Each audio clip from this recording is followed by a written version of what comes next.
আমরা যারা বড় আমরা ছোটদেরকে মহব্বত করবো, আমরা যদি কোনো সাথে শক্তির কারণে আমরা কাউকে জুলুম না করি। সকলে বলুন আলহামদুলিল্লাহ।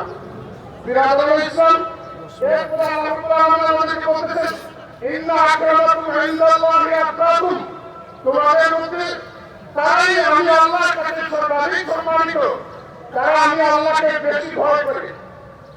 তার মানে তার অর্থ হচ্ছে আমরা যদি আল্লাহর পক্ষ থেকে সম্মানিত হতে চাই তাহলে আমাদের মধ্যে খোদা ভীতি থাকতে হবে, তাকওয়া থাকতে হবে, আল্লাহর ভয় থাকতে হবে।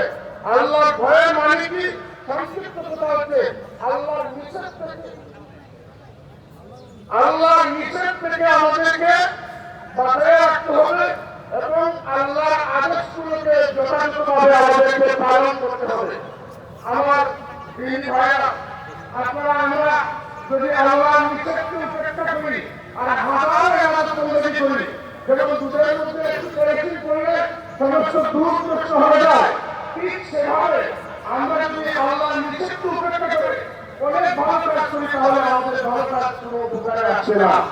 এজন্য আমাদের পক্ষে যথাসম্ভব আল্লাহর নিষেধের কাজগুলো থেকে আমাদেরকে বারণ করতে হবে, আমরা আমাদেরকে শহীদ করতে হবে, আমরা আমাদেরকে হেফাজত করতে হবে।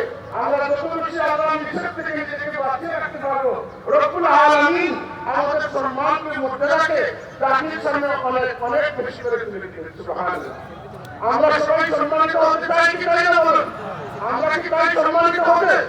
যদি সম্মানিত হতে চাই আজ থেকে, আজকের এই ঈদগাহ ময়দান থেকে আমাদেরকে সিদ্ধান্ত নিতে হবে যে আল্লাহ রাব্বুল আলামিন আমাদেরকে যত কাজে নিষেধ করেছেন সকল কাজ থেকে আমরা নিজেদেরকে হেফাজত করার চেষ্টা করব।